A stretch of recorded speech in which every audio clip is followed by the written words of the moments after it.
आपने अपने आसपास विलेज या टाउन में रिवर्स को फ्लो होते हुए जरूर देखा होगा। क्या आप एक्सप्लेन कर सकते हैं कि वाटर के एक डायरेक्शन से दूसरे डायरेक्शन में फ्लो होने के रीजंस क्या हैं? क्यों हिमालयस और वेस्टर्न घाट से ओरिजिनेट होने वाली रिवर्स ईस्ट की तरफ फ्लो करते हुए बे ऑफ बंगाल में मर्ज हो जाती हैं? तो ऐसे ही कुछ क्वेश्चंस के आंसर्स एक्सप्लोर करेंगे हम इस चैप्टर में। आज हम शुरू करने वाले हैं क्लास 11th की ज्योग्राफी का चैप्टर 3, ड्रेनेज सिस्टम। इस चैप्टर में हम इंडिया के ड्रेनेज सिस्टम को डिटेल से जानेंगे।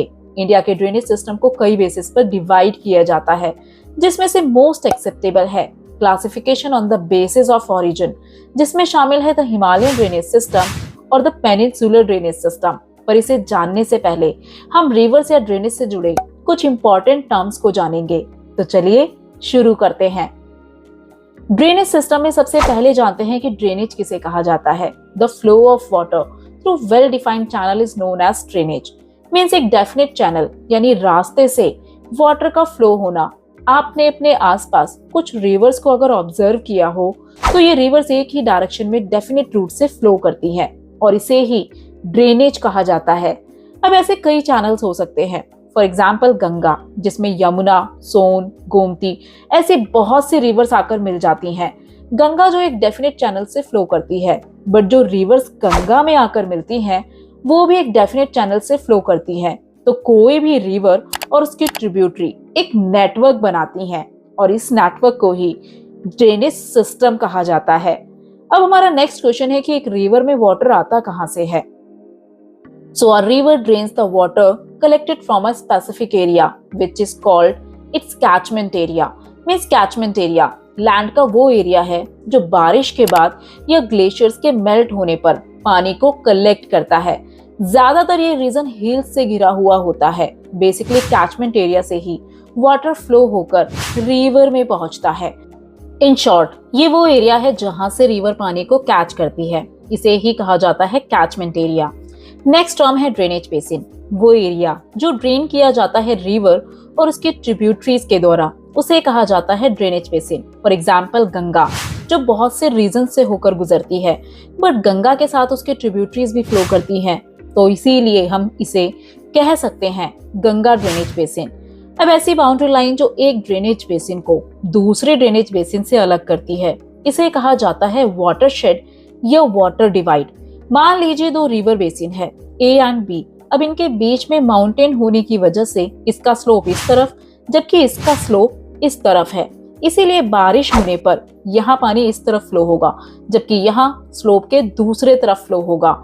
तो इन दोनों रिवर बेसिन को डिवाइड करता है ये एलिवेटेड पोर्शन, जिसे कहा जाएगा वाटर डिवाइड या वाटरशेड डिवाइड। अब एक बार रिवर बेसिन और वाटरशेड में डिफरेंस देखते हैं। किसी भी लार्ज रिवर का कैचमेंट एरिया कहलाता है रिवर बेसिन, जैसे कि गंगा रिवर बेसिन, इंडस और ब्रह्मपुत्र रिवर बेसिन, जबकि छोटे रिवर या रिवलेट्स के कैचमेंट एरिया को कहा जाता है वाटरशेड्स। अब जिस वाटरशेड के बारे में हमने थोड़ी देर पहले जाना, ये उससे अलग है। बेसिकली हम उस वाटरशेड के लिए वाटर डिवाइड टर्म को भी यूज कर सकते हैं। अब जरा इस पिक्चर को देखते हैं और इन टर्म्स को यूज करते हैं।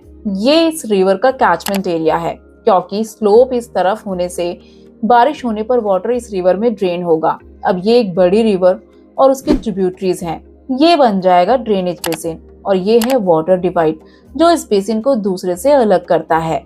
अब river basin and watersheds are marked by unity. Means अगर वाटर डिवाइड नहीं होता तो ये रिवर दूसरे साइड पर फ्लो कर सकती थी, बट वाटरशेड डिवाइड की वजह से इन रिवर्स का एक स्पेसिफिक एरिया बन जाने से ये पूरा रिवर बेसिन बन जाता है। अब अगर एक स्मॉल रिवर या रेवुलेंट, जिसे वाटरशेड भी कहा जाता है, उस रीजन में बारिश हो जाने से इन छोटी रिवर्स में पानी ज्यादा आ जाए, तो इस सिचुएशन में भी वो वाटर एक बड़ी रिवर में ही जाकर मिलता है। इसीलिए कहा गया है कि रिवर बेसिन और वाटरशेड्स आर मार्क्ड बाय यूनिटी। अब अगर आए इंडिया के ड्रेनेज सिस्टम पर, तो इसे डिवाइड किया जा सकता है कई बेसिस पर। जैसे कि पहला डिवीजन है on the basis of discharge of water, orientation of the sea. Means rivers किस सी में अपने वाटर को डिस्चार्ज करती हैं। इंडिया से फ्लो करने वाली कुछ रिवर वाटर को डिस्चार्ज करती हैं अरेबियन सी में, तो कुछ करती हैं बे ऑफ बंगाल में। इसलिए यहाँ दो क्लासिफिकेशन है, अरेबियन सी ड्रेनेज और बे ऑफ बंगाल ड्रेनेज। पर ऐसा क्यों? क्यों कुछ रिवर्स बे ऑफ बंगाल जबकि कुछ अरेबियन सी में जाकर मिलती हैं? तो इसका रीजन है दिल्ली रिज, अरावली और सह्याद्रीज। ये रिज और हिल्स वाटर डिवाइड का काम करती हैं। इस मैप में इस लाइन के थ्रू इस वाटर डिवाइड को देखा जा सकता है। हम लास्ट कुछ वीडियोस में भी जान चुके हैं कि हमारे प्लेट्यू का स्लोप ईस्ट की तरफ टिल्टेड है, जिस वजह से इंडिया का 77% ड्रेनेज मींस रिवर्स ईस्ट की तरफ फ्लो करते हुए जाकर मिलती हैं बे ऑफ बंगाल में। यहाँ गिरने वाली कुछ रिवर्स हैं गंगा, ब्रह्मपुत्र, महानदी, कृष्णा, कावेरी एटसेट्रा। जबकि 23% ड्रेनेज जिसमें शामिल है इंडस, नर्मदा, तापी, माही, पेरियार जैसी रिवर्स वाटर को डिस्चार्ज करती हैं अरेबियन सी में।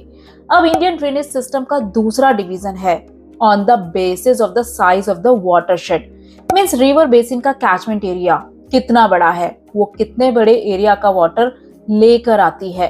इस बेसिस पर 3 क्लासिफिकेशन है। पहला, मेजर रिवर बेसिन, जिसके कैचमेंट एरिया 20,000 स्क्वायर किलोमीटर से भी ज्यादा बड़ा होता है। इसमें शामिल है 14 ड्रेनेज बेसिन जैसे कि गंगा, ब्रह्मपुत्र, कृष्णा, तापी, नर्मदा, माही, पेन्नार, साबरमती, बरक एटसेट्रा। सेकंड है मीडियम रिवर बेसिन, ऐसी रिवर बेसिन जिनका कैचमेंट एरिया 2000 से 20,000 के बीच में होता है। इसमें शामिल है 44 रिवर बेसिन जैसे कि कालिंदी, पेरियार, मेघना एटसेट्रा। और थर्ड है माइनर रिवर बेसिन जिनका कैचमेंट एरिया 2000 स्क्वायर किलोमीटर से कम होता है। बेसिकली ये रिवर्स उस एरिया से फ्लो करती हैं जहां रेनफॉल कम होता है। इसके अलावा इंडियन ड्रेनेज सिस्टम को क्लासिफाई किया जाता है उनके ओरिजिन, नेचर और कैरेक्टरिस्टिक के बेसिस पर, द हिमालयन ड्रेनेज और पेनिनसुलर ड्रेनेज सिस्टम। बट इस क्लासिफिकेशन में एक प्रॉब्लम है क्योंकि चंबल, बेतवा और सोन और भी कई रिवर्स हिमालय से ओरिजिनेट ना होते हुए भी इन रिवर्स को हिमालयन ड्रेनेज सिस्टम में शामिल किया जाता है, जबकि ये रिवर्स हिमालय से ओरिजिनेट होने वाली रिवर्स से काफी ज्यादा पुरानी है। इन्हें हिमालयन ड्रेनेज सिस्टम में शामिल करने का रीजन है क्योंकि ये रिवर्स ज्वाइन करती है हिमालयन रिवर सिस्टम को। बट ये क्लासिफिकेशन मोस्ट एक्सेप्टेबल है, इसीलिए हम हिमालयन और पेनिनसुलर ड्रेनेज सिस्टम को आगे आने वाले वीडियोस में डिटेल से जानेंगे। देन ऐसे कुछ स्मॉल रिवर्स के बारे में भी जानेंगे जो फ्लो करती हैं वेस्ट की तरफ। होप आपको इस चैप्टर से जुड़े हुए ये बेसिक टर्म समझ आए होंगे। For more videos do like, share and don't forget to subscribe our channel.